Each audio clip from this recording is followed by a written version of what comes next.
E eu queria começar, Lucas, acho que seria legal você contar a sua história, assim, né, como é que surgiu, ou como é que você se tornou produtor de conteúdo, né? O que que te Uhum, motivou a fazer isso, criar o certo. canal? Como é que foi sua trajetória? Beleza. Bom, acho que a trajetória do Lucas, criador de conteúdo, cuidado cuidado aí. A trajetória do Lucas, criador de conteúdo, ela começa talvez antes, muito antes do Olá Ciência começar, porque em 2011, quando eu entrei na faculdade, fazendo biomedicina, né, ninguém sabia o que era o curso de biomedicina, ninguém sabia o que um biomédico fazia. E foi um curso que ele surge ali num momento em que se tem um boom de cursos na universidade. Uhum. Então você tem vários outros cursos da área de saúde surgindo, e o curso de biomedicina foi um deles ali. E eu queria fazer com que as pessoas conhecessem mais a profissão, né, tornar aquela profissão conhecida pelo público em geral. Porque eu chegava para os meus parentes, para os meus amigos, e ninguém sabia. Então, aquela ideia de compartilhar conhecimento, ela já estava sendo criada ali desde o início da faculdade. Quando foi em 2012, ali por volta de 2012, 2013, eu comecei a trabalhar numa empresa, e nessa empresa também as pessoas, por mais que estivessem inseridas ali na área da pesquisa, na área de saúde, também não sabiam o que era um biomédico. Então, Uhum. poxa, espera aí, essa profissão já existe há mais de 50 anos naquela época. O biomedicina, se eu não me engano, foi criado na década de 50 no Brasil. E por que as pessoas não sabem disso?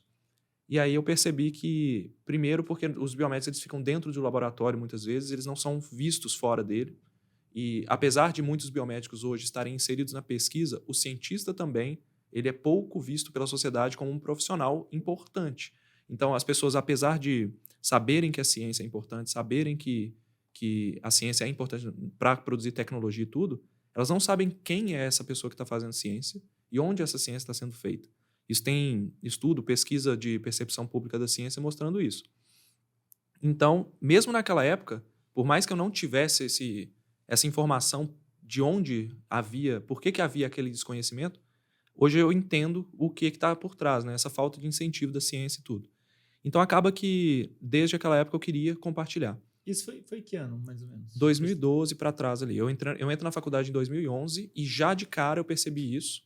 Então, havia uma vontade minha genuína de ensinar, porque desde criança eu sempre fui muito curioso.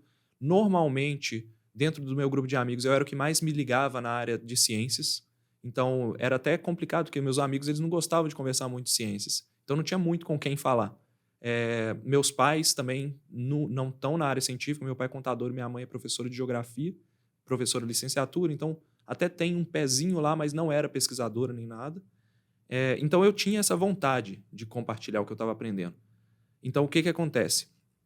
Ao longo do tempo, eu criei um plano, literalmente um plano, desde novo mesmo, já tinha uma vontade de empreender, que eu queria. Meu pai me estimulava muito a empreender, a criar algo próprio, e minha mãe estimulava, minha mãe professora do estado de Minas, me estimulava a ter algo que me desse estabilidade.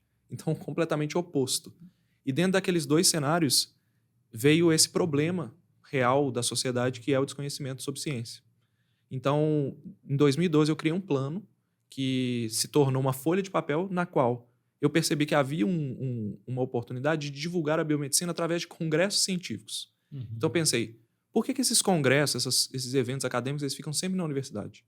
Então, eu criei, assim, um jovem estudante, não sabia o quão difícil seria, nem nada, não criei esse plano estratégico, mas eu escrevi num papel que eu queria fazer uma associação, juntar uns biomédicos para a gente sair pela sociedade criando congressos nos quais as pessoas participassem.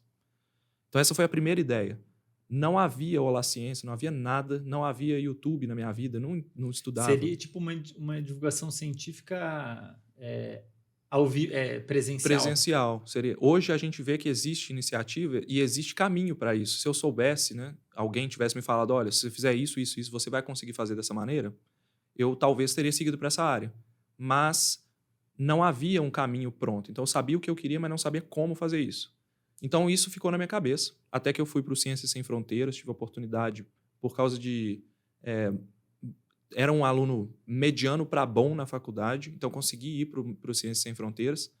E lá na Austrália, onde eu fiz o meu um ano de intercâmbio, havia uma percepção da ciência como algo muito diferente do Brasil.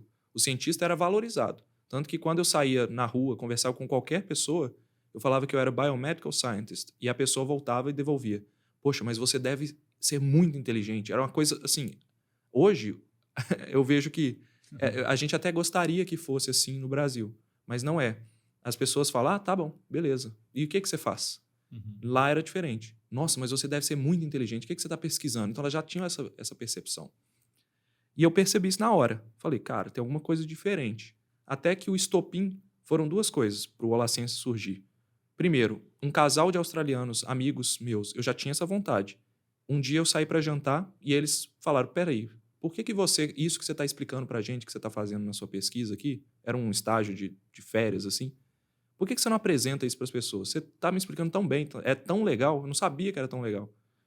Você tem uma capacidade de explicar que não é normal, assim, o pessoal tem mais dificuldade, o cientista normalmente tem mais dificuldade de explicar.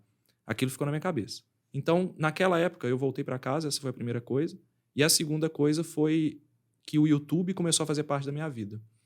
Então, eu comecei a assistir vários canais, tive várias influências, boas e ruins. Então, por exemplo, do ponto de vista do lado bom, em quem eu me inspirei muito no início, quem estava fazendo conteúdo na internet? Pirula, de ciência mesmo.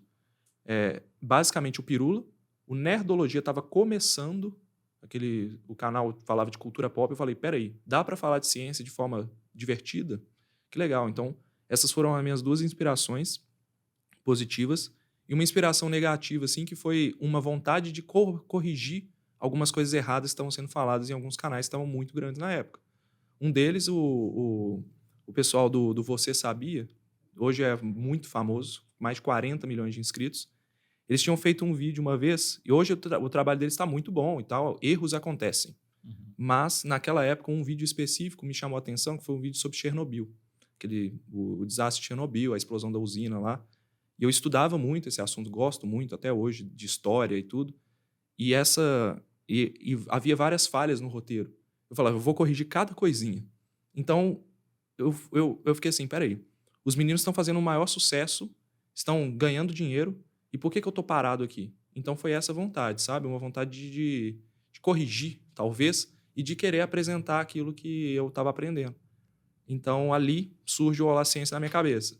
Quando eu volto para o Brasil em 2015, eu criei o Holaciência 18 de agosto de 2015 para apresentar para as pessoas, falar de biomedicina, falar de coisas que eu estava estudando e tentar corrigir um pouco da desinformação, que não era esse fenômeno que a gente tem hoje, entende? Então foi mais ou menos assim que o Holaciência aparece, em 2015.